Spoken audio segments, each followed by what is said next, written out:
Yo guys, welcome back to Stock Talk Insider. Today we will be talking about SEMRUSH Holdings. It's a stock that's been requested to talk about, so well, we will do it. So, about SEMRUSH, what is happening? Why is the stock down so much as you see?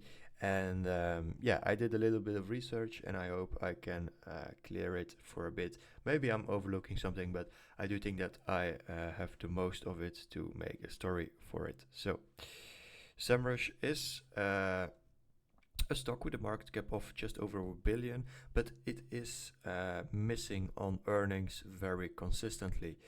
We had one good earnings, and that was actually, well, yeah, it did save it a little bit here, but then again came the new earnings, and well, that brought the stock down, and then we just fall very hard because of those second earnings in August, because the earnings over there were, well, drastically worse than they were in May.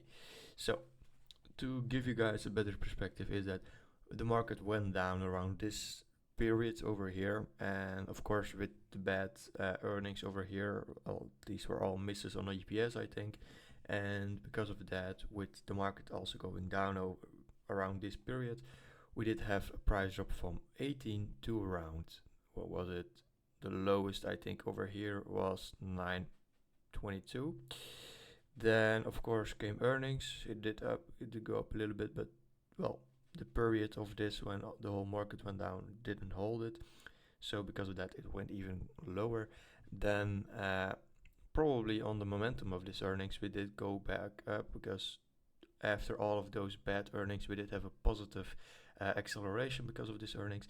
So probably people thought this is too cheap, we will buy back in, because based on the earnings again over here in March, and we went back up. But then of course came the first bad quarter, and we just had all of the drawdown because of the big crash in the market.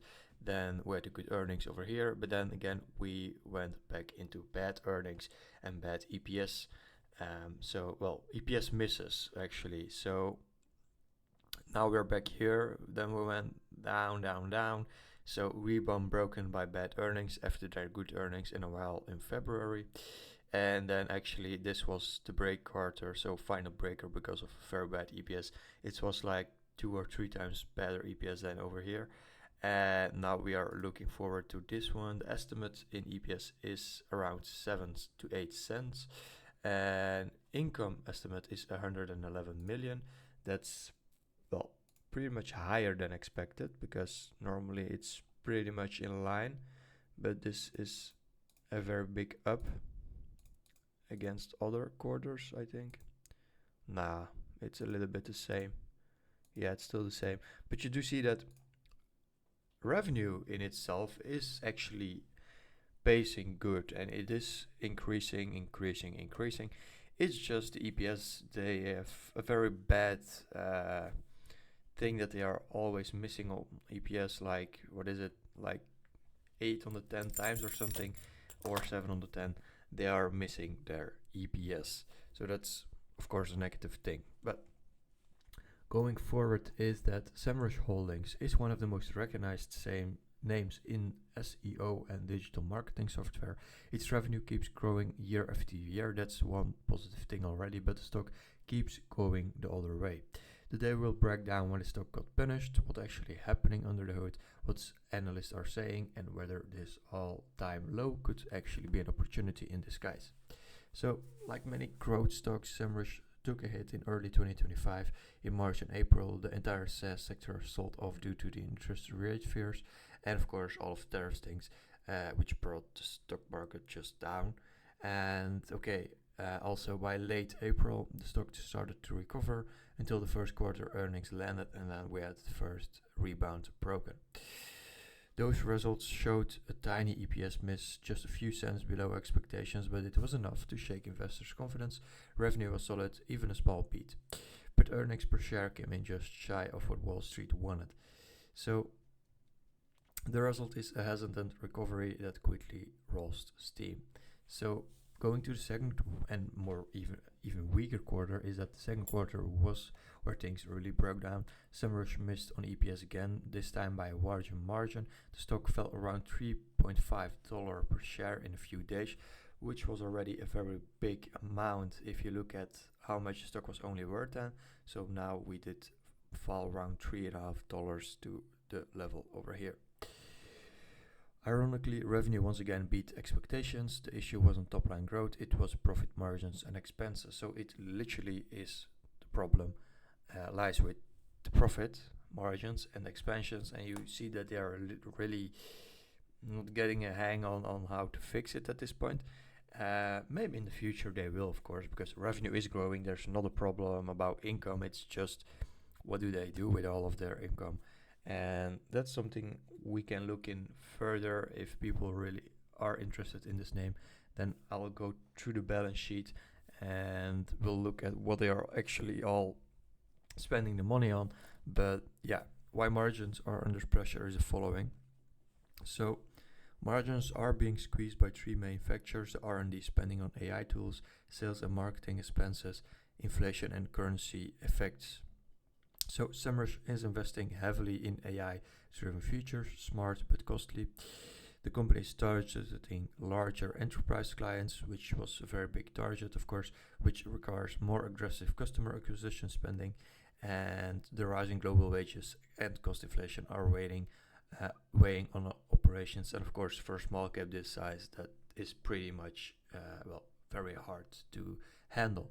The result: strong revenue but weaker EPS, and that's exactly what spooks investors the most.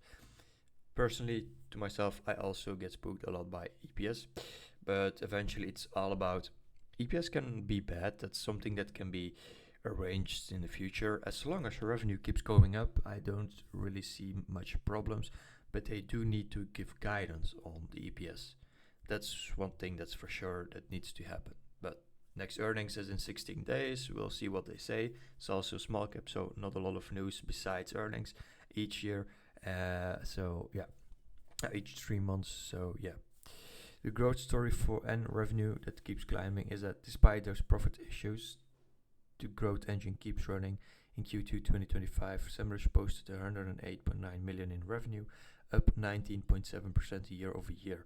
On a trailing 12-month basis, revenue stands around 440 million, which is up 22%.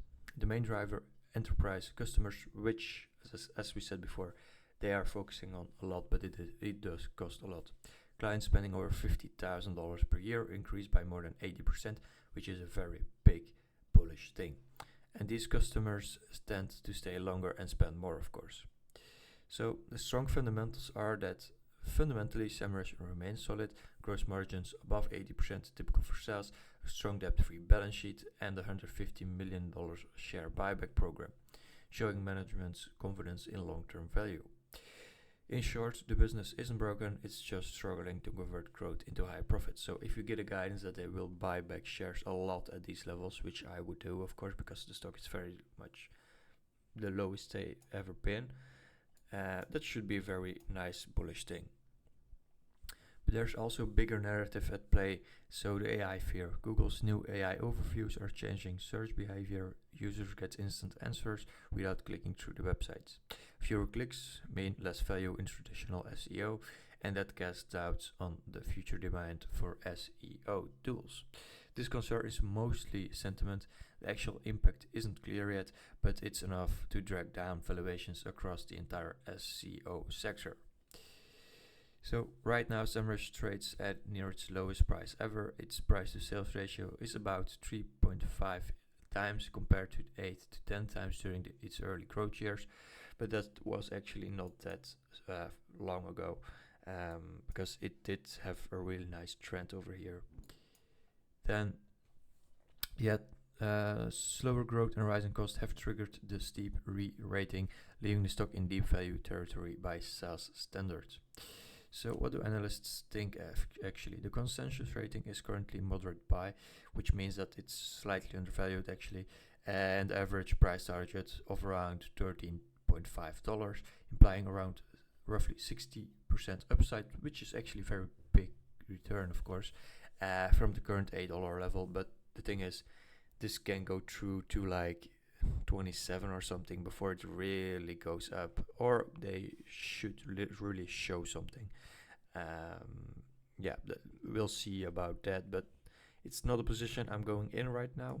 It can be a very nice one, but I think there's a little bit too much of a negative thing around all of the SEO and of course the EPS.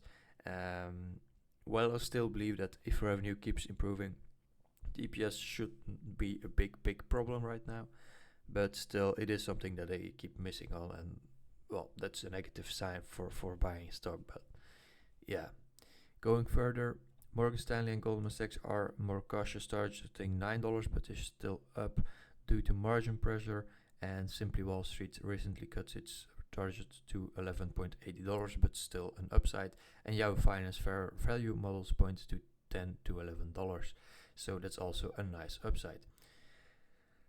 Management's own guidance for 2025 is that revenue stands between 443 million to 446 million, which is 18% year-over-year up. Non-GAAP operating margin of 11%, targeting 15% annual revenue growth over the next few years.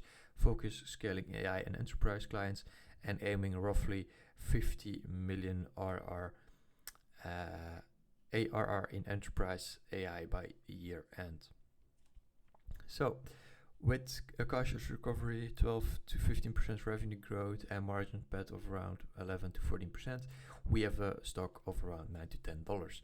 The consensus case, so 15 to 18% revenue growth, 11 to 15% margin pad, we have a possible stock range of 11 to 13, and with an optimistic turnaround, everything comes in very good and everything is beaten.